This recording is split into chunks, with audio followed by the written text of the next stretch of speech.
As a kid, did you ever have that cool friend of an older sibling of a friend? They're almost mythical because you see them once and only once when they show up to your neighborhood on a summer night with this huge missile that you're probably not supposed to have as a common citizen. After too much debate over when, whether, and how to set it off, the moment finally arrives. They set it up in the middle of the street, light it, and backpedal to the sidewalk. You all watch it as it starts to crackle and smoke, and then it kind of starts hissing, ready to blow at any moment. And half a minute passes, and it just doesn't.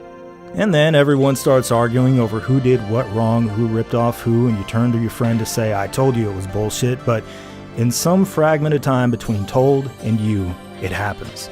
And all of a sudden, everybody's running for cover, 3 or 4 car alarms are going off, and your neighbor's lawn is on fire. That is the story of the 1990s Minnesota Vikings.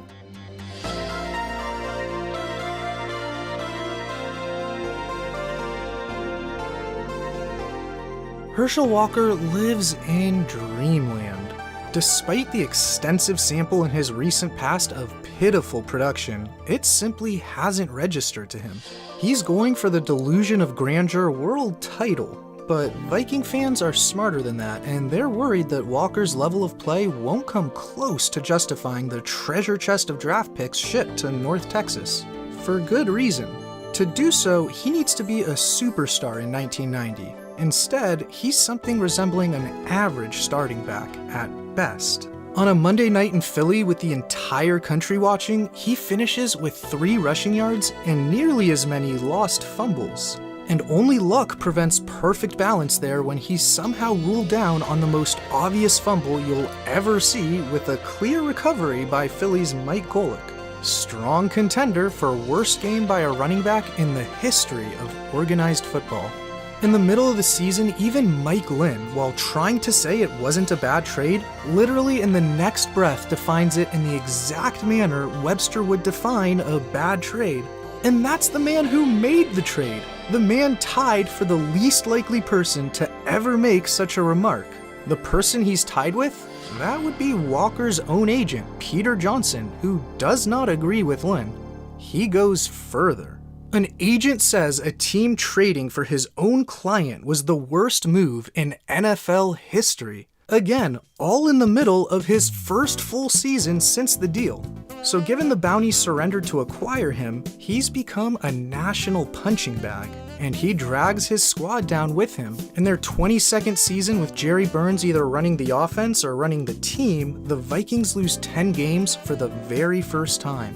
1991, the Vikings reward all this by doubling down and re-signing Walker over the summer to a new lucrative contract where he maintains his perch atop the team's payroll. He then promptly leaves for New York, opting to try and qualify for the U.S. Olympic bobsled team instead of attending Viking practices. Subsequently arriving a week late to camp doesn't exactly ingratiate him to his teammates, especially after the team has bent over backwards to accommodate him and even his quarterback calls him out. Herschel's quite fond of saying he wants to let his play on the field do the talking, and now in year 3 of the all-in Walker experience, it's year 3 of his play on the field doing all the talking of Charlie Chaplin. He has firmly entrenched himself in the land of mediocrity, as has his team in another season on the outside looking in come playoff time. After the 91 season, the Vikings finally cut Herschel Walker, severing ties once and for all. Even if he'd played at an all-pro level, this would have been highway robbery by Jimmy Johnson. But he wasn't even good. He was no better than run-of-the-mill.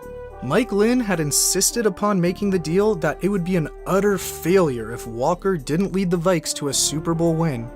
He didn't even lead them to a playoff win. Peter Johnson was 100% correct.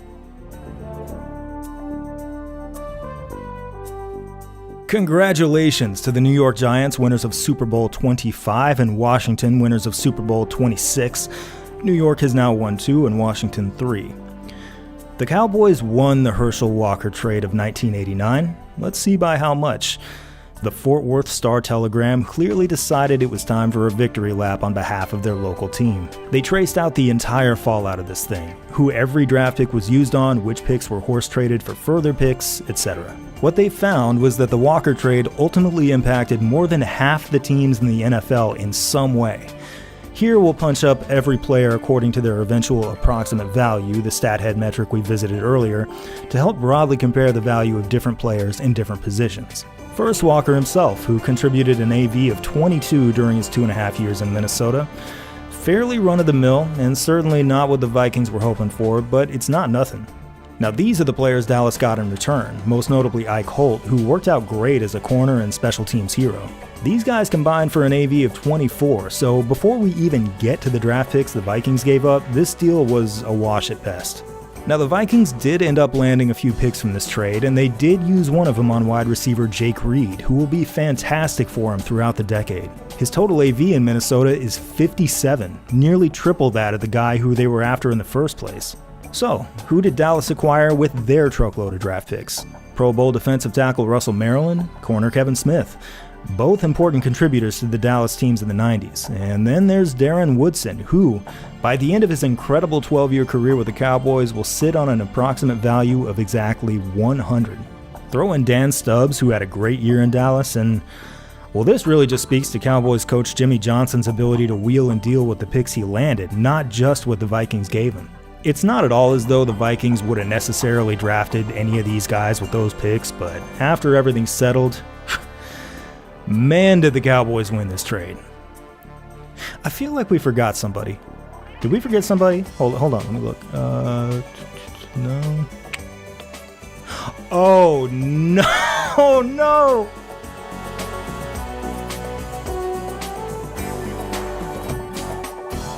Emmitt Smith. Career approximate value for the Cowboys, 162. Won the Rookie of the Year award, soon won the League MVP award, 8-time Pro Bowler, will break the all-time NFL record for career rushing yardage, thereby at least making a claim to the title of greatest running back of all time. The precise definition of the game-changing studback the Vikings were looking for in the first place when they gave away their future. As soon as the deal was done, Jimmy Johnson celebrated it as the Great Train Robbery. It took the rest of us years to understand exactly what he pulled off here. He knew immediately. But as you might have already concluded by now, football is very weird. It's true that the Vikings dealt away their chances at drafting a future Hall of Famer, but within this span of time, despite losing all they did, they still somehow managed to bring on 3 future Hall of Famers who will help to define the next decade of Vikings football. The first one, and the only one they had to spend all that much capital to acquire, is Randall McDaniel. McDaniel is going to retire as one of the greatest left guards ever, and will make a long career out of sitting defensive linemen right on their asses. Remember when we took a look at the top 50 player team tenures of all time, with the Vikings claiming 6 of those 50? McDaniel is number 6. The Vikings drafted him out of Arizona State, where injuries on the roster compelled him to switch from tight end to guard. Problem: he was about 40 pounds underweight for that position. Solution: start powerlifting and eat everything in the entire world. I'm not sure whether you can live a more blessed life in this existence than that of a 23-year-old offensive lineman who just got drafted in the first round and handed an enormous contract. Not only are you allowed to eat 100 chicken wings in one sitting and begin every Monday morning by ripping open a bag of potato chips and dumping in a jar of queso, you are supposed to. What I wouldn't give. This is the life of my dreams. Chris Carter grew up outside Cincinnati, where he saw his fellow wide receiver, Chris Collinsworth, rack up several Pro Bowl seasons for the Bengals. Carter became such a fan that he decided to drop the H from his name as well. The best way to stand out as a playmaker in the crowded college football landscape is not by racking up huge numbers, but by making one single play so astonishing that everyone in America is going to see it. And that is what Ohio State's Chris Carter did in the 1985 Citrus Bowl. His quarterback, Jim Carsados, is facing pressure and looking to cut bait. He intends to throw it out of bounds, but in the general vicinity of one of his receivers so he doesn't get flagged for intentional grounding. Carter does not get the memo. He levitates into the air, casts out his left arm like a fishing line, and hauls in a whopper. And here again is that future we've been seeing lately. Carter keeps his toes in bounds while completing the catch, demonstrating astonishing footwork that won't become commonplace until decades later. This play is immortalized in Buckeye lore, but Carter didn't get to finish out his career there. He'd grown up with very little money, and when an agent dangled a $5,000 loan in front of him, he took it. $5,000 may as well have been $5 million. The NCAA, being the they are, ruled him ineligible for his senior season upon learning this. This also rendered Carter ineligible for the standard NFL draft. He was now cast into the wilds of the supplemental draft, which the NFL holds on an irregular basis. It was only ever a big deal in 1984 when teams selected players already drafted by the USFL, guys like Steve Young, in case it collapsed. That year aside, it's really just an afterthought of an exercise in which teams draft the rights to players who didn't finish college for one reason or another. But it should not be an afterthought. A lot of these guys turned out to be good as hell, and the greatest supplemental draftee of all time, by miles, is Chris Carter, who was drafted by the Eagles and unceremoniously waived a couple years later because he'd been getting into drug trouble. Carter credits Buddy Ryan, the coach who cut him, for motivating him to turn his life around. The Vikings happily paid the $100 waiver fee to pick him up, and in return, Carter gave them the vast majority of his 131 career touchdowns. This is a total that, entering the 2023 season, still ranks as the 8th most that any player at any position has ever scored. By the way, not one, but 2 other players in this all-time top 10 are future Vikings you haven't even gotten to meet yet. We got some real fun times ahead. That fun is not just limited to the offensive side of the ball. Remember how back in the 70s the Vikings had an undersized defensive tackle who laid waste to the NFL's interior offensive linemen? Well, now in the 90s, history is repeating itself. John Randall grew up in poverty in a Texas farming town with about as many people as there are football players on the sidelines of a game. In high school, after football practice, he needs to hitch a ride home, sometimes not arriving till 10 at night. This daily ordeal nearly makes him give the sport up, but he knows football can provide a path to a better life and works non-stop to make it happen. That path takes him from community college to Division II Texas A&I, and despite dominant play in 2 years there, he goes undrafted in 1990 with his weight of a little over 240 pounds proving a roadblock to his NFL dreams. He's brought in for a workout by Tampa, where his brother plays, but it doesn't work out when he balks at the idea of switching to linebacker. It doesn't work out in Atlanta for the same reason. Then when Minnesota takes a look at him, it doesn't work out because they require his weight to be 250 to be given a chance on what is already the league's smallest defensive front. Hope of making it in pro football is beginning to fade, and he's fully prepared to begin a career as a garbage man. Then one day, after about a month of trying in vain to add any weight whatsoever, a 244-pound Randall steps on a scale with a 7-pound padlock chain tied around his waist, and John Randall instead becomes a Minnesota Viking. To stay a Minnesota Viking, he has to maintain his relentless work ethic.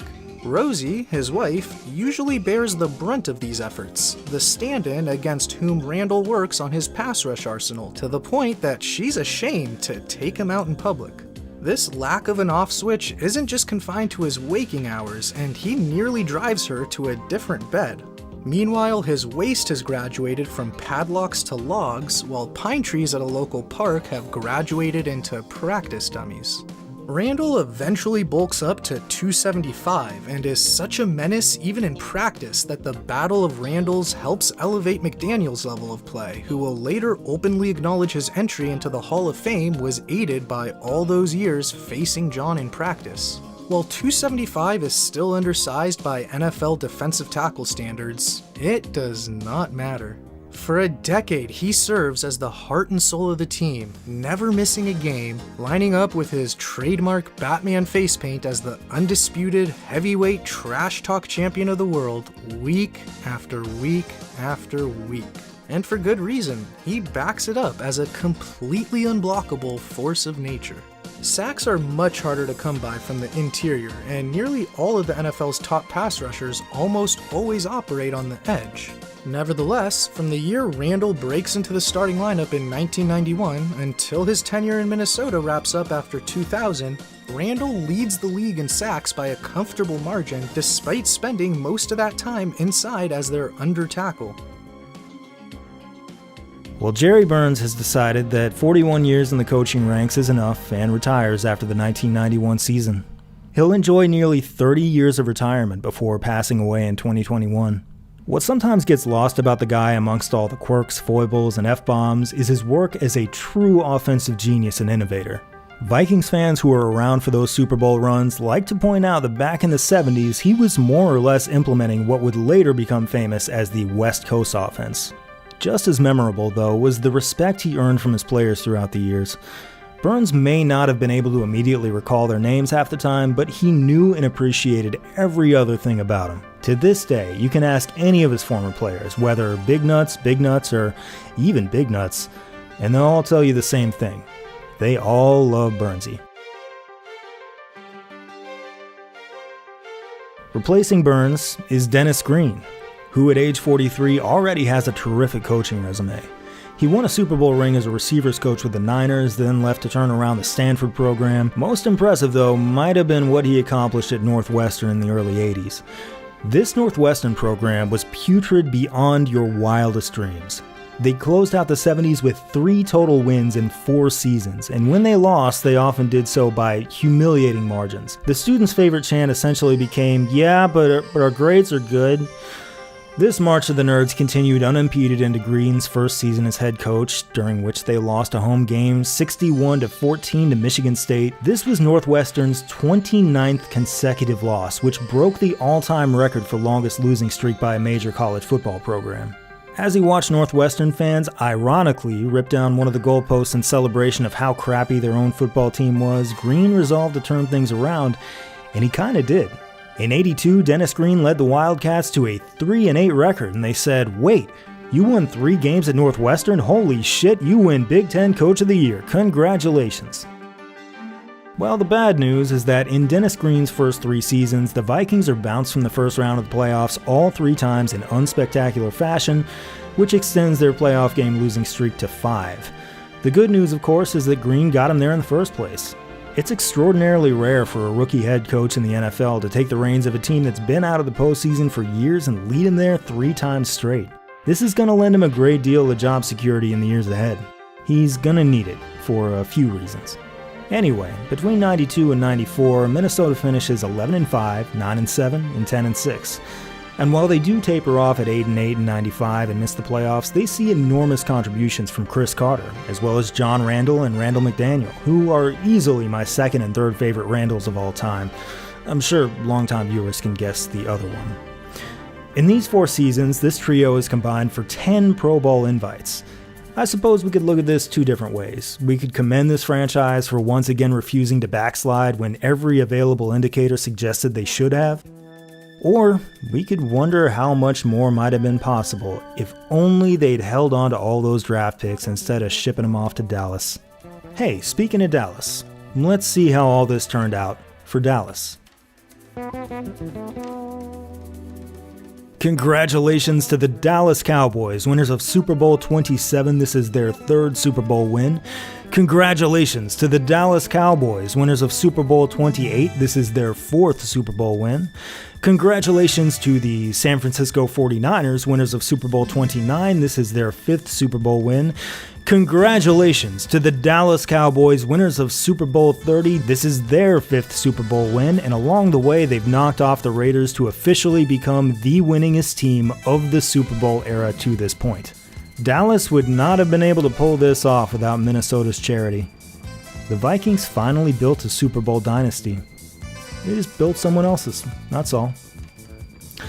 The knife has not finished twisting. In 1996, a pretty mediocre Vikings squad finds a way to finish 9-7 and return to the playoffs for a first-round matchup against, well, guess who? Like every other dynasty, the Cowboys are an outstandingly deep and well-rounded squad, but Emmitt Smith has been their best and most important player. He's done for the Cowboys exactly what the Vikings had hoped Herschel Walker would do for them. Speaking of Herschel Walker, these Cowboys now also have Herschel Walker. That is correct. At the end of it all, sitting on their mountain of Lombardi trophies, the Cowboys feature not only the Hall of Famer they used the top Vikings pick on, but the very player they traded away to acquire that pick. This sucks. The first time Dallas touches the ball, Emmett helps carry him down the field with 22 rushing yards plus an 8-yard reception and leading a Cowboys touchdown drive. But the double-digit underdogs fight back as quarterback Brad Johnson spots Amp Lee open over the middle, who's about to tie the game with nothing but daylight in front of him until Cowboys safety George Teague punches the ball out from behind at the last possible moment. Lee tries unsuccessfully to pounce on top of it, but it instead squirts out the back of the end zone for everybody's favorite rule, the fumble touchback.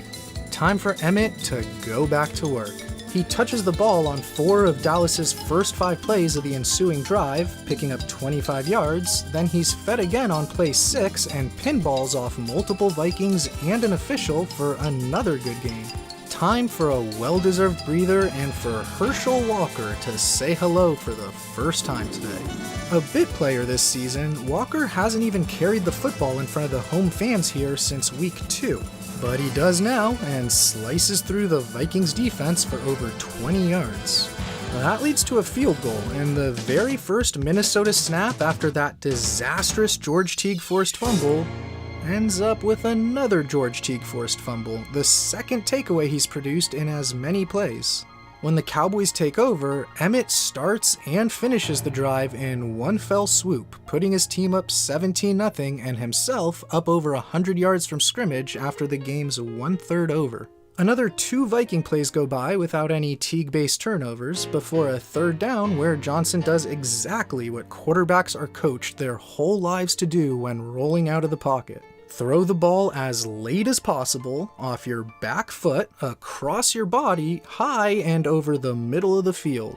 Despite following all the sacred rules of quarterbacking, there's George Teague not just generating his 3rd takeaway in 5 plays, but also returning it all the way to the house to punctuate what has to be the most dominant individual 5-play stretch of defense in history.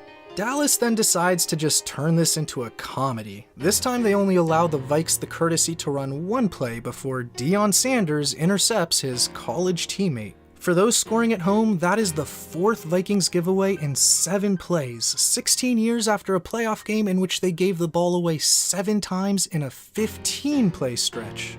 The first half is such a catastrophe for the Vikings that even when they pick off Cowboys quarterback Troy Aikman, they can't even finish the play before handing it right back over to them.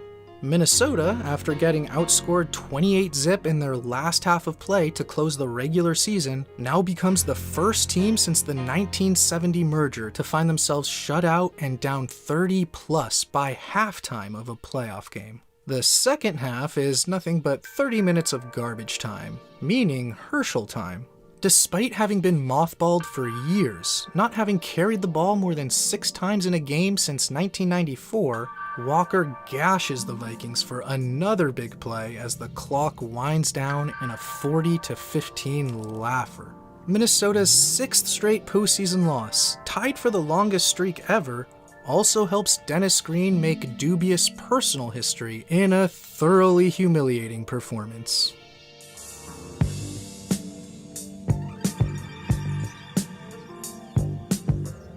Congratulations to the Green Bay Packers, winners of Super Bowl 31. This is their 3rd Super Bowl win.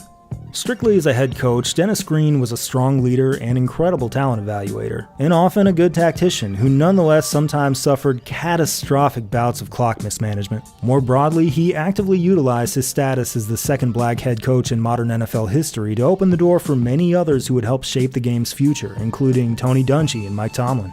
The record indicates that Green also played a major role in creating a nepotistic, toxic organizational culture that left many cast out or worse. At one point, running back Robert Smith, who you'll meet a little bit later and who held a lot of respect for Green as a coach, still describes him as a paranoid individual who he half-jokingly compares to Saddam Hussein. Remember Bob Hallway, Bud Grant's longtime defensive coordinator who Les Steckel demoted and alienated because he thought he was too old for the job? Well, in 1992, he served as the Vikings' assistant GM, tasked with leading the search for a new head coach. Hallway recommended Green was hired, and Hallway was rewarded by being shut out again. Hallway would deserve more respect than this, even if he hadn't had a hand in developing the Purple People Eaters of the 60s and 70s.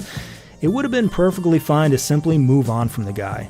It's another thing entirely to send in an owner to tell him he's too old, lean on him to resign, and tighten the screws by giving him the Milton from Office Space treatment and literally shoving him into a closet. Meanwhile, Vikings defensive backs coach Richard Solomon is Dennis Green's right-hand man. The two are lifelong friends, and Solomon, despite multiple players describing him as not a particularly qualified defensive backs coach, holds a very unusual amount of clout within the organization for somebody in that role. On Super Bowl Sunday at the end of the '94 season, the Star Tribune reports that the team paid a six-figure settlement to an employee who claimed she was sexually harassed by Solomon. According to an affidavit, she was one of multiple women who said Solomon made them feel uncomfortable, and according to another employee, this allegation was completely swept under the rug by team personnel until an attorney intervened. The employee reportedly reached a settlement out of court. Days later, the Star Tribune reports that Dennis Green himself was the subject of a sexual harassment accusation during his time at Stanford, shortly before he joined the Vikings. Green denies any wrongdoing. A few months later, Vikings quarterback Warren Moon is the subject of a lawsuit accusing him of sexual battery against a former Vikings cheerleader. With a subsequent denial of allegations by Moon, the matter is settled before going to trial. The next year, Moon will be acquitted after a standing trial for alleged assault against his wife, then will return to his role as the Vikings starting quarterback. Green dismisses all the resulting media attention as sensationalism and moves on. And that's that. Green doesn't discipline them, and no one disciplines Green. It's unclear whether anyone is inclined to take any action, and for that matter, it's unclear whether any one person actually could. For instance, two of the team's owners were apparently unhappy enough to disclose details about the Solomon settlement, whereas a third owner defended Solomon and claimed the woman who made the allegation was just looking for a payday. These are just 3 members of a 10-member ownership group that holds control of the Vikings. The quote-unquote 10-headed monster, Associated Press writer Ron Lesko calls him. Because there's no one majority owner, no one person who can be held to account, they seem largely content to fade into the background and maximize profits while not even bothering to spend the full amount allowed by the salary cap. This pattern of serious allegations, it seems, isn't really their problem. There used to be a mere 5 owners who had their share of spats but mostly kept it together. Although he never said so, it's easy to wonder whether Bud Grant saw the storm gathering, decided he wanted nothing to do with it, and got the hell out of there, because around that time in 1985, General Manager Mike Lynn, who was intent on winning a piece of the ownership pie, allegedly declared, quote, all-out war against team co-owner Max Winter. Another co-owner allegedly said he was going to throw Winter's, quote, 80-year-old ass on the street. More minority owners soon enter the picture and start slinging some mud of their own. There's an accusation of blackmail. Yet more owners get wedged in and muscled out, with a former owner calling the current owners a bunch of crybabies. It's an interesting look into how embarrassing and fundamentally miserable the 1% often insists on making their lives, but the NFL has had just about enough. The rules require every team to have an owner with an ownership stake of at least 30%. The Vikings instead have 10 owners with a 10% ownership stake apiece, and the NFL has given them until the end of 1997 to sort this out. Enter Dennis Green. It's rumored that at one point a rogue 2-owner faction went off on their own looking for another coach to replace Green. Whether this was motivated by the allegations or by Green's inability to win a playoff game is unclear, but at any rate, Green threatens to sue those owners if they won't sell him their stakes. On what legal grounds? Also unclear. The identity of the mysterious benefactor who will provide him with the money to buy those stakes? Also unclear. Why he chooses to publicly reveal his master plan to become majority owner via a chapter of his autobiography that he publishes in the middle of the 1995 season?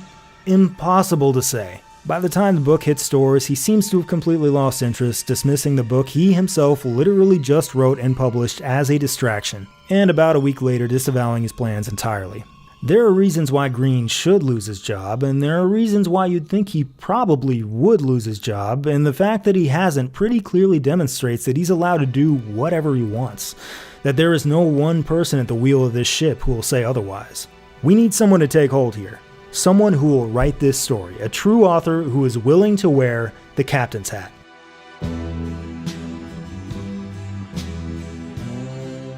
After the 1997 season, best-selling author and noted hat enthusiast Tom Clancy swoops in from out of nowhere to present the leading bid for majority ownership of the Minnesota Vikings. When Clancy says he was moving in secrecy, he means it. One day there was not a single whisper of it, and the next day the papers are reporting that it's virtually a done deal. Anyone who's played Rainbow Six knows how this works. After stealthily moving through the map and winning the round, he talks shit in the chat and compares his rival bidder to Saddam Hussein. There's that name again. That rival bidder, Roger Hedrick, spends the next few weeks asking for the mods to intervene, but Clancy wins out. For a while, at least. Clancy's financials turned out to be a little shakier than originally thought, as he's currently in the throes of one of the most complicated divorce proceedings of all time. Meanwhile, he needs to secure the approval of the NFL's finance committee by presenting his pitch. Instead, he big-times him in favor of a media tour for his new book. "I am distinguished author Tom Clancy," he explains. "I am too important for your meeting. Tango down." With Clancy now out of the picture, in steps another bidder, Texas billionaire Red McCombs, who wins out and becomes the first ever sole owner of the Vikings. By this point, any arrangement other than the Vikings' smoke-filled room in the mid-90s seems like an improvement, and McCombs does possess the two most important qualifications for the job: lots of money and a cool hat. I think Americans tend to see something intensely familiar in the athletes we love. We see people who struggle and sometimes even succeed to transcend the rot of their institutions. We've seen this most dramatically in figures like Jesse Owens and Simone Biles. We also see it in the unpaid college athlete who knocks down the game-winning three, and the kick returner who knows his contract is not guaranteed as he fearlessly sprints right into the teeth of the special teams unit. We identify with this. We, like they, quite often belong to institutions we are far better than. These could be our employers, our governments, our religious denominations, or anything, and we don't quite possess the agency or capital or collective action to tip them over. Once in a while, we will see a hero like Joe Kapp who ignores the odds and throws his shoulder into it anyway, or an Alan Page who's willing to learn the tedious and academic language of capital to force concessions. Most of the time, though, neither they nor us make that kind of racket. Whether out of obstinance or because it's simply the thing that we know how to do, we get back to work making the sort of magic that our institutions do not deserve, but that we do. We're about to see two heroes who will offer us something the Minnesota Vikings always used to offer us: the power of myth. A rune that tells us of conquests and heroics that, decades later, still astonish those of us who uncover it. A legend to believe in. Greater Las Vegas area. Don't gamble when it comes to home remodeling. Come on down and see the experts at Custom Marble and Granite Accessories of Las Vegas. Whether you're after a modern look for your bathroom tile or a kitchen countertop that will stand the test of time, we can offer a marble or granite solution that works for you without slow rolling you on hidden costs and fees. So don't fold. Give Custom Marble and Granite Accessories a call. It's hard work down at Custom Marble and Granite Accessories. The hours are long, the stone's heavy, and if you drop it, that's that. And the more expenses you run up, the smaller savings you'll be able to pass on to the customer. But all in all, it's not so bad. Felicity, his wife, is there to manage the business while he focuses on the day-to-day, and there's something he really enjoys about it. The craftsmanship, the satisfaction he gets from making people happy. Although he did go to school around here, most people don't recognize him when he shows up at the doorstep. But once in a while, someone will ask him, "Hey, is that you?" And he says, "Yeah, that is me."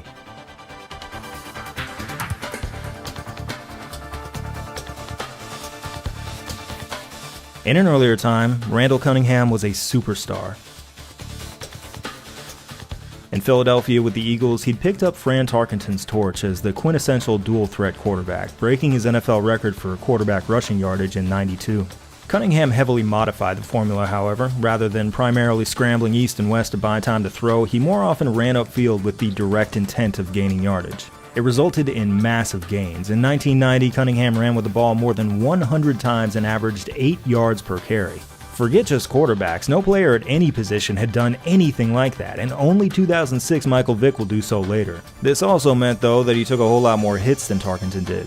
Past a certain point, he just couldn't stay healthy, a contributing factor to his decision to retire at age 33 to start a marble business in his old college town of Las Vegas. In '97, Minnesota lures him out of retirement and offers him the backup job, and at first he only appears as the team's emergency punter, but late in the season Brad Johnson goes down with a neck injury.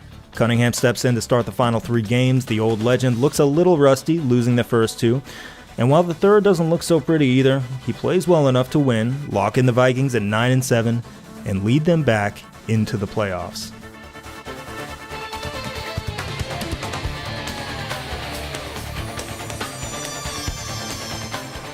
It's the third time in 5 years Green has overseen a team that lost 7 games, got outscored for the season, and still qualified for the playoffs. So right off the bat, their chances of seizing all-time futility against the Giants with a 7th consecutive postseason loss seem pretty good. They get even better in a first half where New York scores 1 touchdown and caps most of their other drives with field goals to take a 16-point lead at the break. A third-quarter fumble by Giants rookie Tiki Barber deep in his own territory is the only reason Minnesota's finally able to score a touchdown to pull within 9. The teams trade fourth-quarter field goals, so the Vikes are still down 2 scores with 7 minutes left.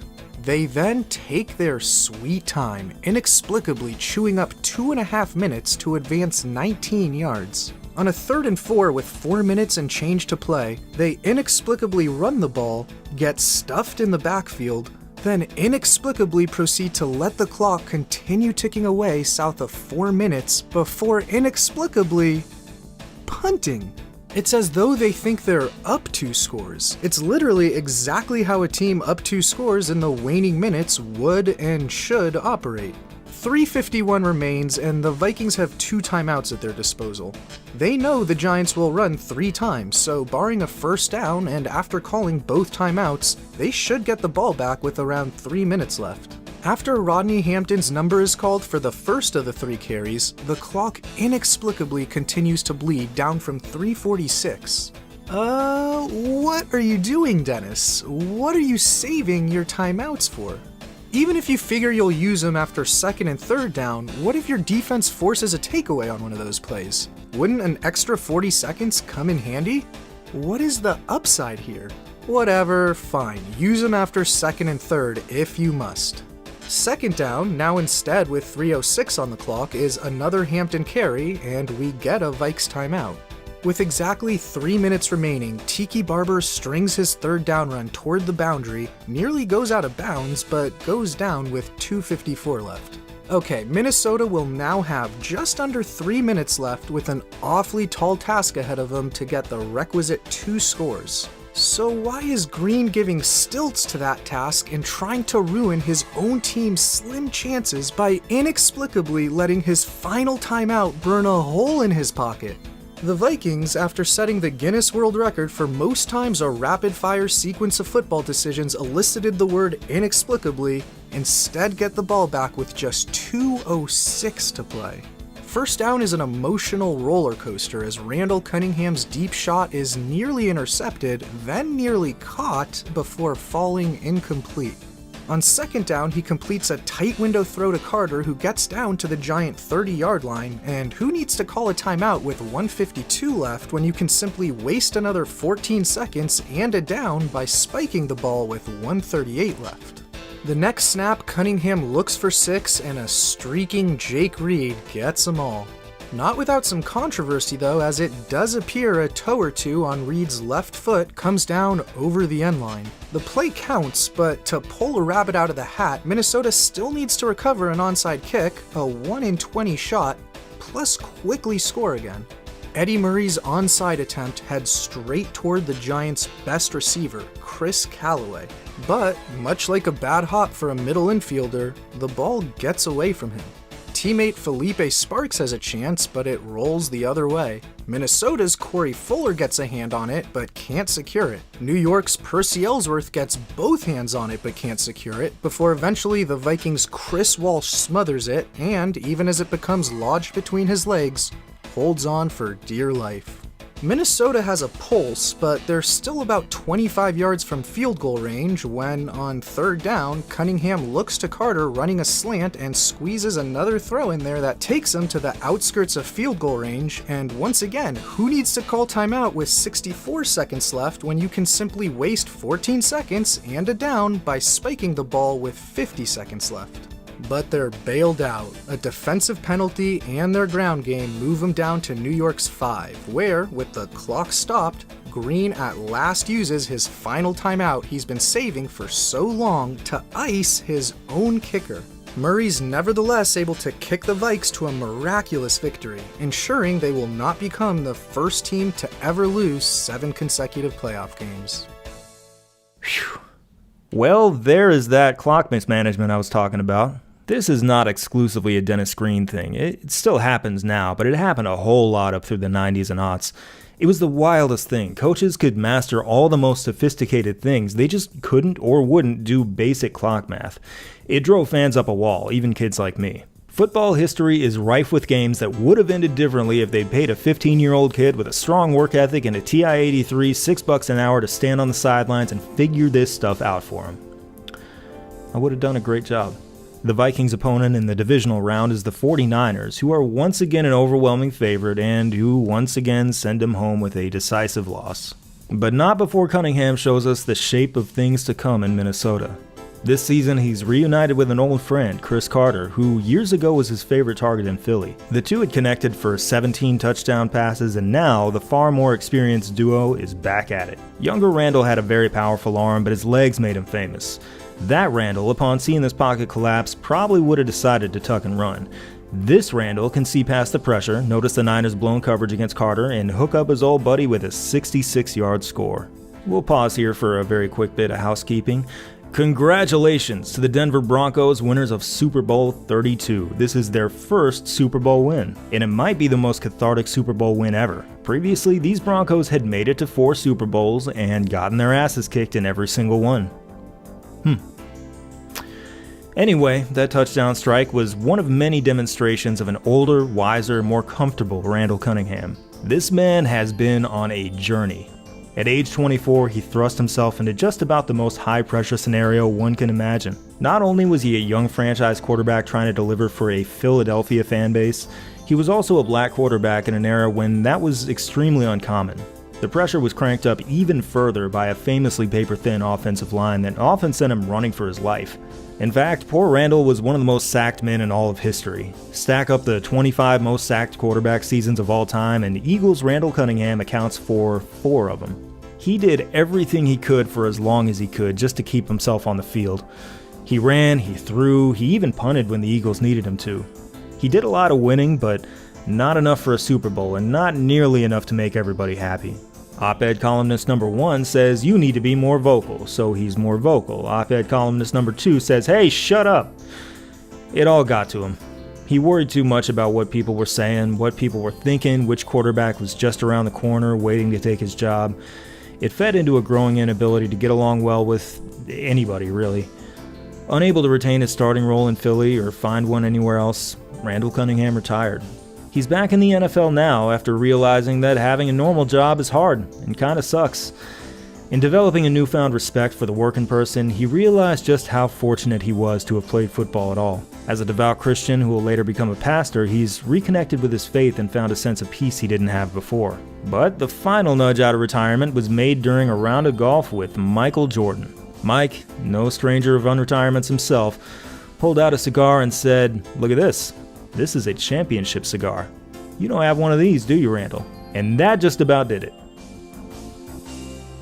Randall is Obi-Wan Kenobi, a wise old man many years removed from his ancient adventures, long content to fade into the obscurity of the desert planet of Nevada, but now willing to embark upon one final adventure.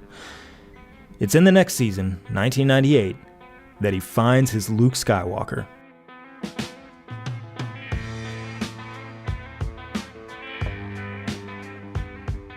In the summer of 1996, while Randall Cunningham was cutting marble in Vegas and 10 rich people were busy inventing new insults to throw at each other, Randy Moss was sitting in solitary confinement in a West Virginia jail. Every day he was allowed to step out for exactly 1/2 hour. His path to that cell began the year prior as a senior at DuPont High School outside of Charleston. He first landed in hot water when he disappeared from class for suspiciously long amounts of time. Nobody knew where he went. Turned out he was sneaking out to the special ed classroom where he would spend time with his buddy Ronald. The world saw these two in very different ways, but they'd formed a bond. Randy liked the guy. To him, that's all that mattered. The standout of standouts at wide receiver, Moss is perhaps the most heavily recruited high schooler in America. Notre Dame coach Lou Holtz says something no one ever says about a high school football player. that he would have a fighting chance if he skipped college and went straight to the NFL right now. He's just that good. Many of the most prestigious programs you can name call him on the phone as often as the rules allow him to. He'd like to go to school out of state since he hasn't done much traveling, and the idea of getting out of here appeals to him. It's easy to understand. Moss describes his experience at DuPont High as hell. The student body is overwhelmingly white, and racism is a daily fact of life. One wing of the school, known as quote-unquote Redneck Alley, is understood to be completely off limits to black students. All over the school are racial slurs carved into desks and bathroom stalls. Out of necessity, he and his fellow black students stick together, and one day, a friend of his has seen one act of bigotry too many. He decides he's going to confront the suspected offender, who investigators later say was not involved, and he asks Randy to come along and back him up. His friend starts swinging on the kid, and Randy, who's not at all violent by nature, finally feels years of anger boil over. He kicks the kid a couple of times, and although his friend causes the serious injuries, Randy is no longer a minor, having just turned 18 a month ago. So he's charged with malicious wounding and eventually sentenced to 30 days in jail. Notre Dame declares him to be an academic risk and withdraws their scholarship offer, but Holtz recommends him to Florida State coach Bobby Bowden. Moss heads to FSU after making arrangements to come back to West Virginia and serve the remainder of his sentence later. When he does, he tests positive for marijuana, and his sentence is extended to 90 days. That is why Randy Moss is now sitting in solitary confinement. Smoking pot. Florida State shuts the door on him. West Virginia expresses interest, but since it's a Division 1A school, Randy would have to sit out another year. He instead chooses Marshall, a program that's just about to move up to 1A but hasn't yet, meaning he can play right now. He's made the papers all over the country for years now, and he's under a magnifying glass, with people practically lurking behind the bushes waiting for him to, improperly sort his recycling or something. Moss understands this very well, and he refuses to give anybody anything, locking down with a level of restraint, focus, and dedication that I doubt any of his detractors could find within themselves if they'd endured the same things he did. All he does is assemble the Randy Moss Man Among Boys mixtape. That is just about the highest compliment they have for you as a high school or college football player. Typically, it's a more literal description of your size, in the way Vince Wilfork or Warren Sapp were just 10 times bigger than everybody else on the field. At 6'4", Randy is a pretty big dude, but when they call him a man among boys, that is not what they're talking about. This is his quarterback, Chad Pennington, who also has a long NFL career ahead of him, facing 3rd and 6 at his own 10. He'll later say that Randy was basically the only wideout ever to serve as the quarterback's go-to checkdown option. This tends to surprise everybody, including this camera operator, who expects Randy to be somewhere up there. Nope, just caught a little screen. There he is, surrounded by a triangle of Army defenders. Randy slips right out of that and right into a devastating ankle-breaking juke without really losing any momentum. Here's his track and field stuff as he simultaneously hurdles past one guy and over another, again without really slowing down at all. When he can't elude a defender, he often simply attacks him, swatting away Army's last remaining hope with a decisive stiff arm, and from here, it's just a matter of Randy Moss being the fastest guy on the field, which he always is, including here during this snowy game against Toledo. Randy's been trying not to showboat, but he's created so much separation here that he just cannot help himself. He'll get a flag for this as he just sort of giddy-ups his way into the end zone. He's just bored. He simply does not belong at this level of the sport. Since he's in Division 2, he's not 1, but 2 levels below where he should be. It almost feels impolite to watch him do this. But the one thing he didn't show you in those clips is his signature skill, the one he's going to become most famous for in the NFL. The ability to outmuscle any defender anywhere to make a contested catch. In 2023, getting mossed is in the common football vernacular. If you're a corner or a safety who gets absolutely bullied out of a jump ball situation, you got mossed. Finally, the 1998 draft is here. It's a pretty loaded draft class that features not only Moss and Peyton Manning, but Charles Woodson and later Alan Faneca, Fred Taylor, and Hines Ward. And it's tonight when the Vikings get to exact just a little bit of revenge on their eternal antagonists. Among other unsavory things, the NFL draft is largely an hours-long monument to bullshit, and it's bullshit the Cowboys are just about to fall for. While they're on the clock with the 8th pick, Chris Myers explains why they will not be spending that pick on Randy Moss. One concern the Cowboys had in this study was any player who mixed substance abuse, again, smoking weed, one time, with violent behavior, again, getting in a fight as a high schooler one time after enduring years of hate speech, was something they wanted to stay away from. One fight and one joint. Myers probably just described, 50 million Americans? Regardless, the Cowboys are duped by this nonsense. They select Greg Ellis, who will be very good, but who will not be Randy Moss. Meanwhile, Dennis Green is unimpressed with that line of logic. Chris Carter was supposedly big trouble when the Vikings claimed him off waivers, and he's excelled here. In that spirit, when team after team passes on Randy, he falls all the way to Minnesota, who selects him 21st overall. Good move? Well, let's all find out together. We're going to jump ahead in time now to Thanksgiving Day 1998, the 12th game of rookie Randy Moss's NFL career.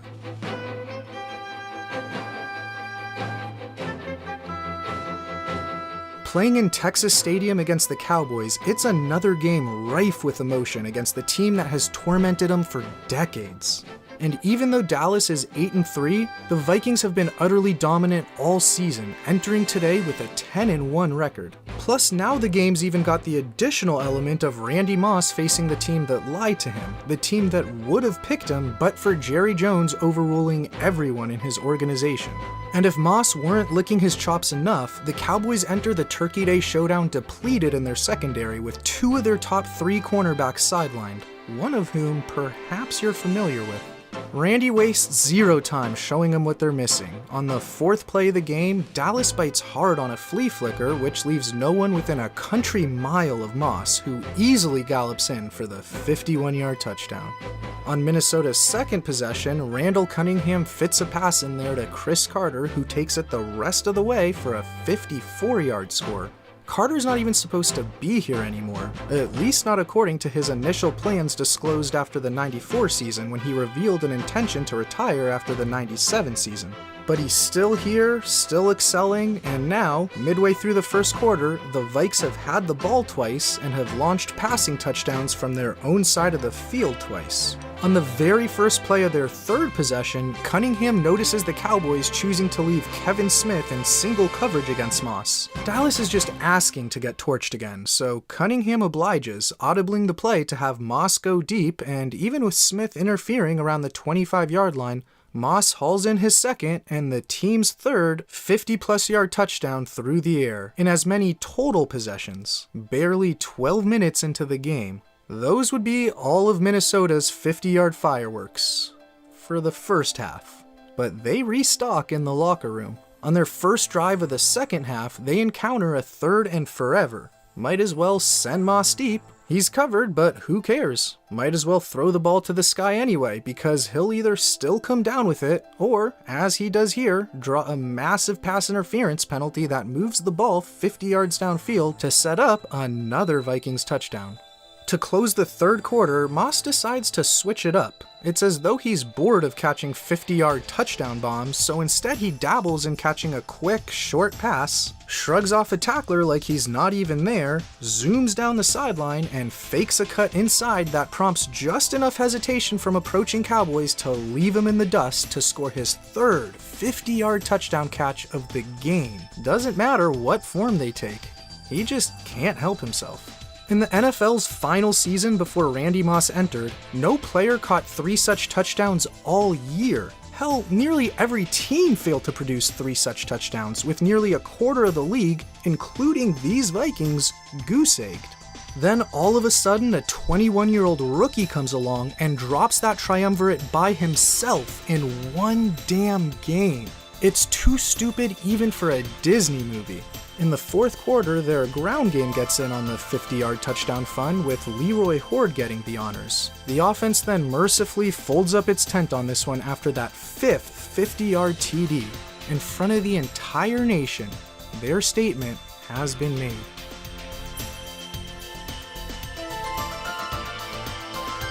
Moss's Herculean efforts in this game were part of a rookie season unlike anything seen before. He topped 1,300 receiving yards and caught an extraordinary 17 touchdowns in '98. In the very first quarter of his career, Moss gives a glimpse of what's to come when he burns Bucs corner Floyd Young. Hall of Fame safety John Lynch is even assigned to provide help. He just grossly underestimates Moss's speed, making him completely irrelevant to the play, and can only watch as Moss slows down, tips an underthrown Brad Johnson pass up to himself, and catches the rebound for a 48-yard touchdown. During the fourth quarter in Chicago 3 weeks later, Randall Cunningham, who has become the full-time starting quarterback in the wake of a Week 2 Johnson sprained ankle, is about to get blasted and just chucks it up toward 2 Bears and 1 Moss, which equals a 44-yard score. The next Monday night at Lambeau Field, on his very first career primetime snap, the Packers also underestimate his speed as he accelerates behind everyone for a 75-yard touchdown, only for a holding penalty to wipe it away. So in the second quarter, he goes back to work. Cunningham throws another deep pass his way, and despite great coverage from Tyrone Williams, Moss plucks the ball out of the air. Allen Iverson's over Tyrone, eludes the safety, and trots in for the 52-yard TD. In the fourth quarter, Williams is again perfectly positioned, but Cunningham tosses up another jump ball, and Moss once more comes down with another spectacular long catch and score. Against the Bengals, Cunningham spots Moss with a one-on-one matchup, who hauls in the bomb Willie Mays style for the touchdown from 61 yards out. The next week in their rematch with the Packers, Cunningham goes for the kill with 3 minutes left on this deep pass to Moss, who has slipped beyond safety help, and as multiple Packer DBs wipe each other out, Moss spins gracefully into the end zone. Right after halftime of the Vikings' final home regular season game, we see another flea flicker that prevents the defense from being able to keep up with Moss on a 43-yard touchdown. In addition to the Thanksgiving bludgeoning, we just showed you another 8 touchdowns Moss scored this season that covered more than 40 yards, 7 of which counted. That gives him a grand total of 10 such receiving touchdowns for the season. Let us dive into how absurd that would be for any individual player, let alone a 21-year-old rookie. In a comparison to the teams of '98, even when looping in scores on the ground for a look at all such touchdowns from scrimmage, Moss still would be the leading team unto himself. The NFL is now at the mercy of the Minnesota Vikings, and specifically their brand new, sublime superstar. Remember how they couldn't stop calling Randy Moss a man among boys during his days at Marshall? Well, they're still calling him that. Bad news, everybody. The NFL is the top rung. We've run out of places to promote him to. You're gonna have to spend the next decade plus trying to figure out how to solve for this. You're stuck with him. These 1998 Vikings finished with a 15-1 record, their only loss being a 27-24 squeaker at the hands of Tampa Bay. It's only the third time an NFL team has won 15 games in the regular season. The other teams were the '84 Niners, who annihilated their opponent in the Super Bowl, and the '85 Bears, who also annihilated their opponent in the Super Bowl. This is the rarest of sights, a season in which everything has worked, everything has clicked. This even includes the kicking game, which was, and this is a descriptor you never get to use in football, literally perfect. The first thing you tend to notice about Gary Anderson is the single bar face mask he wears decades after virtually everybody else in the NFL moved on from it. He finds it easier to see through as he follows through with his kicks, and he's so adamant about using it that after he left Pittsburgh early in his career, he unscrewed the mask from his helmet and took it with him. Anderson explains that teams never have this kind of face mask available, so he's taken this discontinued product with him from Pittsburgh to Philly to San Fran, now to Minnesota, and later to Tennessee. I'll admit I'm a little bit skeptical of this story. Did he really strip the paint off the bar and repaint it every time he went to a new team? Regardless, it's another one of the myths we find so compelling around here, and it's one he reinforces with his flawless 1998 season. This season, the Vikings have asked Anderson to kick 35 field goals and 59 extra points, and he's made every single one of them. He is the first kicker in NFL history to 100% ace it with anywhere near this much of a workload. A big reason for this is that the 39-year-old hasn't been asked to kick a whole lot of long ones. Though this shouldn't diminish his achievement at all, nearly all his kicks were attempted from inside the 30-yard line, where kickers are generally expected to bang it through most of the time. The game situation almost never compelled the Vikings to ask him to kick from a longer distance because they excelled at pushing the ball further down the field, and in a related matter, they spent a whole lot of the season in cruise control, having built such gigantic leads that they were rarely hard up for points. That is what you get to do when you field the greatest offense the sport of football has ever seen.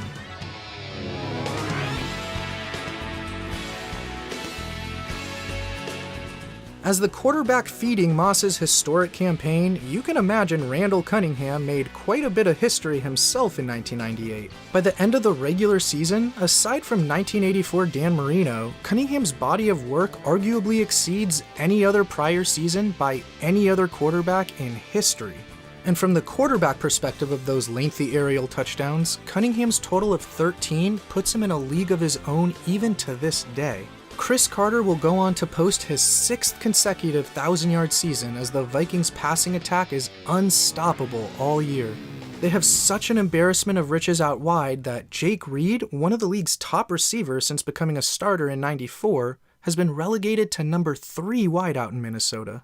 And when defenses would cheat toward playing the pass, there was 6th-year back Robert Smith keeping him more honest than Shakira's hips, averaging the league's 3rd most yards per carry in a Pro Bowl season. Throw in a perfect kicker, and it all adds up to an offense that becomes the first to ever score at least 24 points in every game. They'll average just a shade under 35 for the season, at the time the most in the Super Bowl era.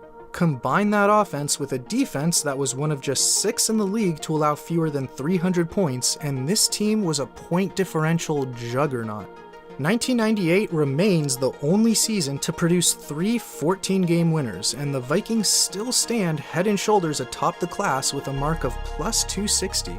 Throughout the entirety of the Super Bowl era, that comes within a whisker of besting 91 Washington, while decades will pass afterward with no one but the 99 Rams and 07 Pats reaching such lofty heights.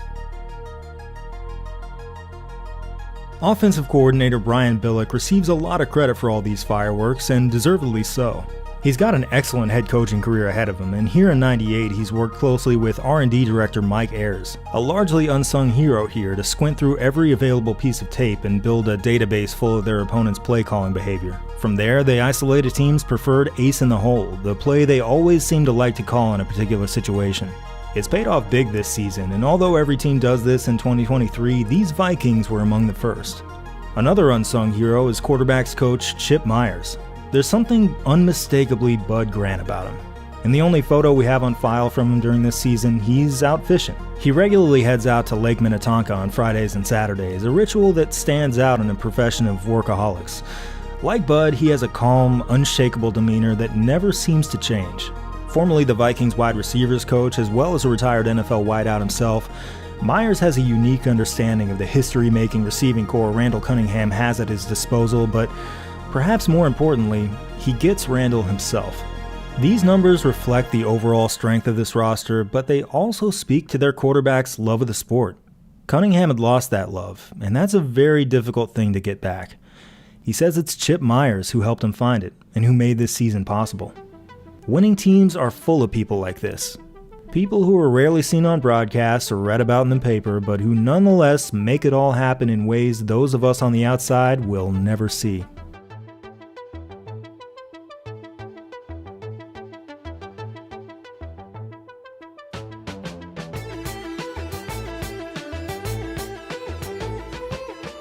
The Vikings enter the '98 postseason with home field advantage throughout, as hot can be in a city that's as cold can be, albeit moot for this game against the Arizona Cardinals inside the Metrodome.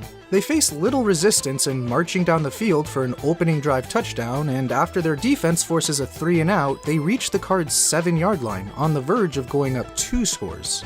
Cunningham looks for Moss running a slant, but Arizona has assigned Hall of Famer Aeneas Williams, one of the great cover corners of all time, to shadow him this game, and Williams couldn't anticipate what's coming or undercut the route any better in killing that threat. After Cards QB Jake Plummer threw 2 first-quarter incompletions, his third pass sails wildly away from him for an easy interception by safety Robert Griffith. The next play is a Cunningham jump ball to Moss that he comes down with over Williams that helps lead to a 15-yard Andrew Glover touchdown. And when Arizona takes over, their next play is another high, errant pass that Griffith again intercepts to set up a Minnesota field goal, which means 3 things. 1, Plummer has completed multiple passes to the same Viking before completing his first pass to a Cardinal. 2, the Vikings are up 3 scores before a Cardinal completion or first down. And 3, this is now Minnesota's second playoff game in the last 3 years in which the home team safety took the ball away on consecutive snaps. Even when Arizona responds with a Mario Bates touchdown, Leroy Hoard does the same with his second score, restoring the Vikes' 17-point lead just before halftime. The Cardinals never mount a serious challenge in a second half that's nevertheless noteworthy for a few reasons, the first of which is Randy Moss scoring his first ever playoff touchdown. Then a bunch more Bates and Hoard TDs result in, to this day, the only playoff game in which both teams had a player score 3 touchdowns, and both players just happened to be backups. And finally, on their very last defensive play of the game, with victory in the bag, their emotional leader and future Hall of Fame D-lineman John Randle suffers a severely hyperextended knee when teammate Derek Alexander inadvertently crashes into him, throwing his status for the following week's NFC Championship game in serious jeopardy.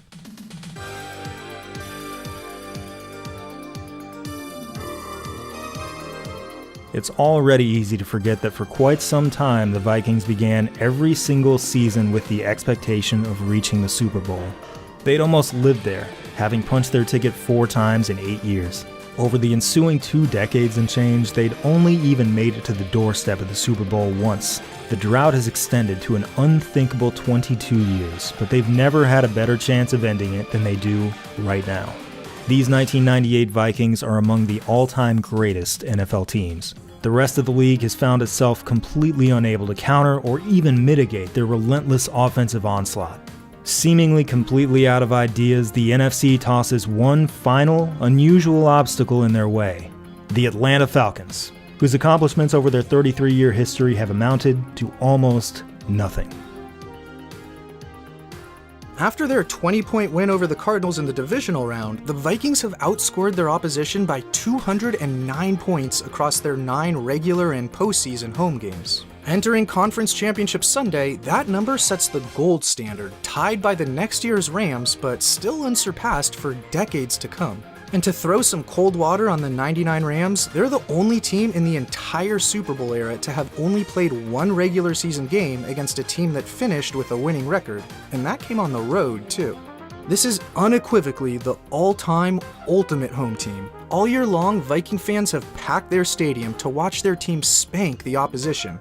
Just the one Metrodome victim left to complete their glorious, long-awaited journey from frigid Minnesota to sunny Miami for a berth in Super Bowl 33. Quarterback Chris Chandler leads the 11-point underdogs right downfield as Atlanta scores an immediate touchdown. Randy Moss puts the team on his back to begin a trek down a similar path when the Vikings get the ball for the first time. Their first pass play is a 9-yard grab by the Rook, and their first third down is another of his patented jump balls that draws a 30-yard interference flag. And the first play after that, he runs a deep post and toasts the corner for a game-tying, toe-tapping touchdown. When the Falcons take over, they lose a fumble, with Gary Anderson's continued perfection on a subsequent field goal giving Minnesota the lead. Atlanta's first play after their fumble is another fumble, with Orlando Thomas stripping tight end O.J. Santiago and fellow safety Robert Griffith there for the scoop, continuing his nose for the ball this postseason. The Vikings smell blood and do not relent. Brian Billick dials up a nifty little fake reverse screen pass to Moss that picks up 18 to reach the red zone. Their run game takes over from there, with Cunningham sneaking into the end zone for the 10-point lead. On the next Falcon series, John Randle, who has somehow suited up while basically playing on one leg, manages to get a great outside rush, forcing Chandler to step up in the pocket where he's gobbled up for a sack. The next snap, there's Randle, again responsible for putting Atlanta in reverse. Ever since allowing a first drive touchdown, Minnesota's defense has taken the ball away twice and produced a negative 9-yard 3-and-out. With more Anderson clockwork and a defense staying sizzling and forcing another punt, the Vikes go for their 5th score in as many possessions with just over a minute left in the first half. Following 2 incompletions, Cunningham drops back on 3rd down, and just as he's winding up to pass, Atlanta's Chuck Smith whacks his arm, stripping the ball with the Falcons recovering in the red zone. One play later, wideout Terrence Mathis slips free in between zone defenders to quiet the raucous party inside the Metrodome as all of a sudden the Vikes' lead has dwindled to 6 at the half, only some Gary Anderson field goals separating the two clubs. The whirlwind, sack, strip, touchdown has energized the Falcons as they force a punt to open the second half and drive down to Minnesota's 7, where they face a third and maybe a foot. They're on the brink of storming in front as Chandler has the luxury of handing the ball to Jamal Anderson, who last month became just the 8th player in NFL history to rush for over 1,800 yards in a season. He cuts back across the field where he likes his chances one-on-one against cornerback Jimmy Hitchcock, who's all alone on the backside of the play. If he beats him, he'll walk into the end zone, but Hitchcock gets just enough of the first-team All-Pro for a key stop to force a field goal try. Like the Vikings, the Falcons employ their own all-time great place kicker in his 17th year named Anderson, and he brings his team within 3. On 3rd and 10, Minnesota desperately needs a spark offensively, and they turn to Chris Carter, who settles in between 4 Falcons to move the chains. A little over a minute later on another 3rd and long, Carter again gets open at the sticks to convert with some broken tackles and extra yardage to boot. After moving down inside Atlanta's 10 early in the 4th quarter, Cunningham slings a pass to a diving Matthew Hatchett to give the Vikings a little breathing room. Or, according to the belief percolating in Red McCombs' suite, a lot of breathing room. On their next snap, the Vikings defense nearly picks Chandler on 1st down and clobbers him on 2nd when he lines up out wide as a free target on a gadget play. But he's able to bounce back with an absolutely gorgeous deep bomb that he drops right in the bucket for speedster Tony Martin, whose huge 70-yard catch has the Falcons in prime position to score another touchdown to pull back within 3. However, back-to-back passes bounce off Terrence Mathis's hands, and the Falcons have to settle for another Anderson field goal. After the teams trade punts, the Vikings give the ball away on a bad snap exchange, with Atlanta taking over on Minnesota's 30. They gain 6 yards over the next 3 plays to set up a 4th and 4 on the 24 with 6 minutes left. Needing a touchdown, they go for it, and a Chandler pass to Mathis gets deflected incomplete as the Vikings dodge a bullet. The Falcons could have chosen to kick a field goal to go down 4, which would still require them to score a touchdown, but the one thing it would have done is afford them the ability to then allow a field goal. Instead, if the Vikings can now find a way to drain some clock and tack on just one more score of any kind, that will secure the win and punch their Super Bowl ticket. For this clock-killing, conference title-clinching drive, they lean on Robert Smith. 4 of their first 5 plays are handoffs to their star back, and he picks up at least 8 yards on all of them, moving his team inside Atlanta's 30-yard line, comfortably within field goal range of their perfect kicker. And they're still able to run another 5 plays, pick up another 8 yards, bleed over 2 more minutes off the clock, and force the Falcons to burn 2 timeouts. Then, for a 38-yard field goal try, basically a chip shot in a dome, they send out their perfect kicker with just over 2 minutes remaining to ice the game. We have studied this Atlanta Falcon.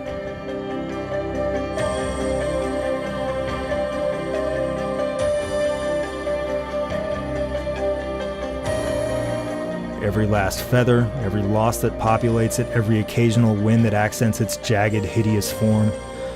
There are some teams that God loves, even the Vikings, as complicated and uncertain as that love can sometimes be. There are other teams that God has simply forgotten. The Falcons are the team that God regrets. As far ahead as 2022, they will never win a Super Bowl, but they will lose the most catastrophic Super Bowl of all time. A single loss that will bring more agony than 50 conventional one-sided Super Bowl losses combined. The Atlanta Falcons offer jokes. Cruel jokes. This is all they are ever good for. Well, that's a pretty good bet if you say, do you think Gary Anderson will make this field goal? The answer should probably be yes. 39 yards away, and it's not good. Did you hear that cannon? It's fired for 2 occasions. When the Vikings score and when the cannon's operator is under the impression that they score. We can't blame the operator for assuming that Gary Anderson, who had successfully put the ball through the uprights 125 times in a row leading up to this moment, almost certainly the longest such streak in the history of football to date, made this one too. From only 38 yards out, by only about 9 inches, under a dome where there is no wind, he missed it. Left for dead, the Falcons have now been resuscitated, and after a couple underneath completions are good for 11 yards, Chandler pushes the ball downfield against a soft zone with a 29-yard completion advancing him to the Vikings' 31. The following play is an errant pass that Robert Griffith comes excruciatingly close to turning into a game-clinching 4th takeaway in 2 games. Still unable to deliver the dagger, that opens the door for a 9-yard scramble and 6-yard Anderson carry to move the ball to the 16. The next pass Chandler throws after that near Griffith pick is another near Griffith pick. Still unable to deliver the dagger, the Vikes give Chandler yet another chance where they flush him out of the pocket, only to see him rifle a pass to the end zone for Mathis, who hangs on through tight coverage and a big hit from Griffith to tie the game. A pretty devastating turn of events, but Minnesota does still have nearly a minute to play with and all 3 timeouts in their pocket when they start their next drive, needing to move about 40 to 45 yards to give Gary Anderson the ultimate shot at redemption. And not even that much to give the ultimate jump ball receiver a chance to come down with a Hail Mary. First play is a 7-yard Cunningham scramble followed by a timeout. After a deep pass to Moss doesn't connect, the Vikings still have 2 timeouts and there are still 30 seconds on the clock. Maybe 10 yards from Hail Mary range and 40 yards from a very makeable field goal attempt. But on 3rd and short, Dennis Green has the team that just rewrote the offensive record book all season long take a knee. Now they're just going to let things run out and we'll settle for overtime. He doesn't want to take a chance with 30 seconds, 2 timeouts, and an all-time great offense because in the event of a punt, he's apparently scared of what the Falcons might do with much less than 30 seconds and 0 timeouts. If you think the prospect of a team driving for a game-winning field goal in 15 or so seconds with 0 timeouts and almost certainly worse field position than you currently have is so terrifying, shouldn't 30 seconds and 2 timeouts, the situation currently at your disposal, inherently be even more likely to produce a score and thus even more terrifying for your opponent? Shouldn't you necessarily embrace this opportunity if you're petrified of the objectively less advantageous version by your opponent? The answer, Dennis, is yes. Yes, you should. But instead, you let him off the hook. It seems likely he's spooked by the memory of Chuck Smith's strip sack that changed the tide of the game near halftime, and he responds by overreacting and just throwing all rational logic out the window. In order to give Gary Anderson a decent look at a game-winning field goal in regulation, the Vikings would have needed to gain about 40 more yards within a pretty short window. 40 yards for a great chance at punching their ticket to the Super Bowl. This season, Randall Cunningham is the greatest big play quarterback ever. Randy Moss is the ultimate big play receiver. WR2 and WR3 are also fantastic big play options. Even if you want to do something weird and give it to your running back, Robert Smith is one of the NFL's premier big play backs. Together, these men, in this season, form likely the greatest big play offense of all time. StatHead allows us to search for every play from scrimmage that went for at least 40 yards between 1994 and 2022. Within this span, these 1998 Vikings were, by a decisive margin, more prolific with 40-plus yard plays than any other team. In the 24 years to follow, despite all the fireworks we're going to see throughout the NFL, we will never see a big play team as fearsome as this one. With 30 seconds and 2 timeouts, Randall Cunningham could use the whole field. He doesn't really have to worry about throwing to the sideline. And while yes, Atlanta's secondary is playing deep, expecting pass, the Vikings have the luxury of picking up yardage across a couple of chunks. And Atlanta, despite fielding a great defense this year, has actually been more vulnerable to big plays than most. All that, it seems, is fully counteracted by the threat of the Falcons intercepting a deep ball, something pretty rare against Cunningham this year, and doing something with it with, say, 25 seconds and 0 timeouts. Far more hopeless circumstances than the ones in front of the Vikings right now.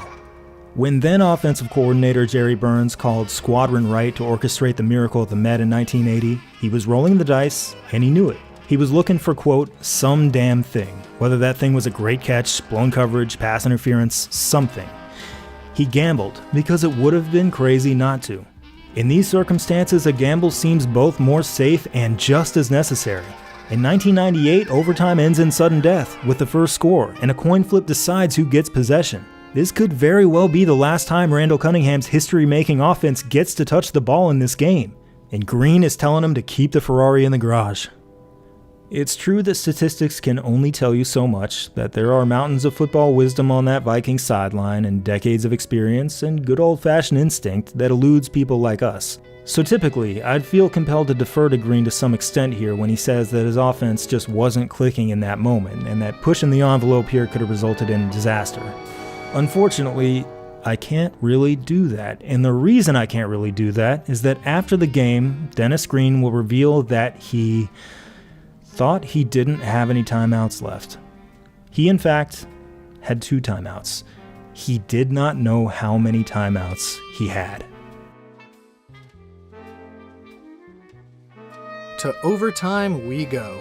In the sudden death frame, the Vikings win the coin toss and will therefore receive the football first. When they encounter a third down, Cunningham targets Moss, but multiple Falcons deflect the pass as their connection has completely fizzled out after such a hot start to the game. Minnesota's forced to punt, but their defense gets a stop to give the ball back to their offense. On 3rd and long, Moss runs deep and signals frantically for the ball as he zooms past his one-on-one matchup with safety Eugene Robinson, thoughts of a walk-off touchdown in his mind. Cunningham has similar thoughts, but doesn't get quite enough juice on the ball, allowing Robinson to recover just enough to break up the pass and continuing the precipitous 180-degree drop-off in Moss's production. Including the 30-yard pass interference he drew in the first quarter, this was the 14th pass thrown his way today. The first 7 had produced over 100 yards and a touchdown through a little more than a quarter. But of the last 7, spanning more than 3 quarters, 6 fell incomplete to go along with a single 4-yard catch. That leads to another punt, and after a regulation in which he only caught the one 13-yard pass that he promptly fumbled away, O.J. Santiago starts the Falcon drive with a 15-yard reception. On Chandler's next pass, he again looks to Santiago, where a beautiful 26-yard completion moves him into Minnesota territory. Then, a few running plays advance the ball down to, ironically, virtually the exact location where Gary Anderson missed his kick near the end of regulation. And now, with the Falcons' Anderson getting his shot to kick a conference title clinching field goal, he sends it right down Broadway.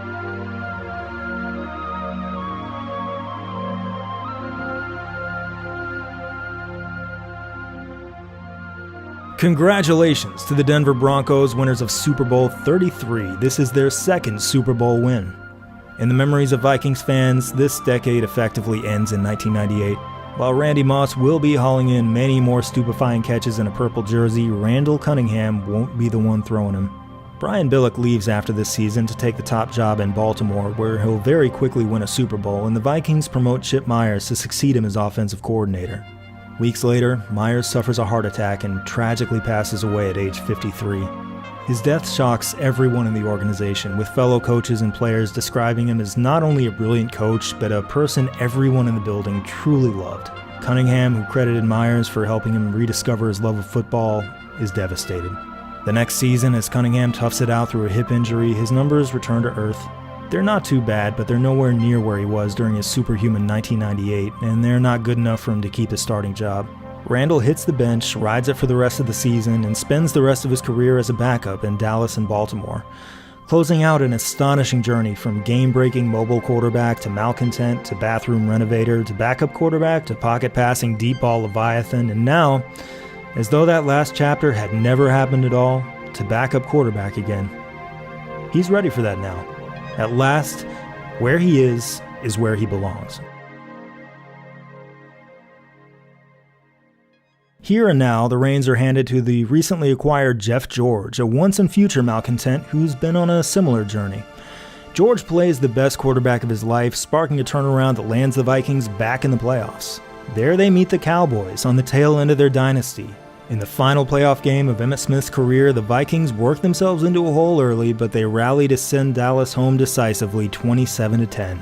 It's satisfying to see the Vikings deal the final blow. The Cowboys won 5 of the first 30 Super Bowls.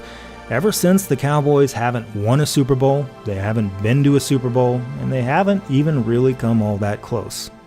In the divisional round, the Vikings run into the Rams, who moved to St. Louis a few years prior. These Vikings were actually the first to be called the greatest show on turf, but the Kurt Warner Rams will be the ones to go down in history with that nickname.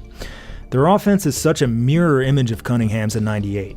A quarterback everyone thought was finished walks in from off the street, finds an unbelievable receiving core waiting for him, and engineers one of the greatest offensive performances ever seen.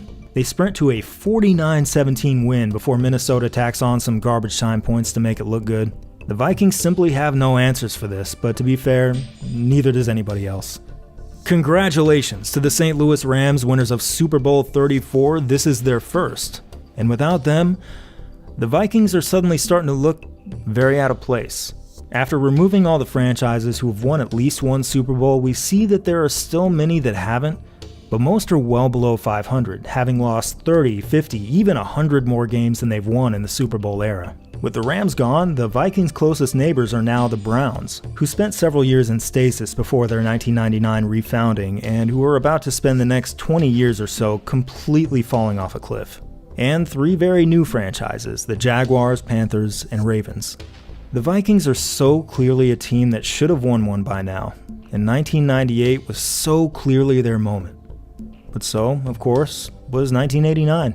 So were the 1970s.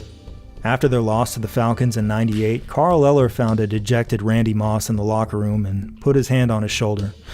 There was no, "you'll win it next year." Eller knew better than that. That was what everybody always told him.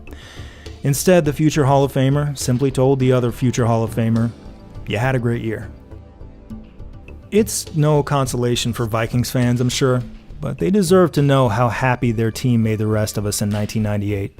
We watched a retired superstar quarterback return and completely remake himself. We saw a rookie who we'd spent years reading and hearing bad things about, and who in one short year established himself as one of the most electrifying athletes to ever play the sport. We were all treated to the spectacle of a team that seemed like it had unlocked a new way to play football. It was some of the most exciting play any of us had ever seen. They were the subject of discussion every Monday morning in every high school homeroom in the country. Did you see what Randall Cunningham did? Did you see what Randy Moss did? We were watching them launch our sport into the future, and we knew it. That they didn't bring home a Lombardi trophy at the end of it doesn't particularly interest me. Plenty of far less memorable teams have done that. The 1998 Vikings did something far more special. They defied everything they were supposed to be to put something genuinely special into the world that had not been there before.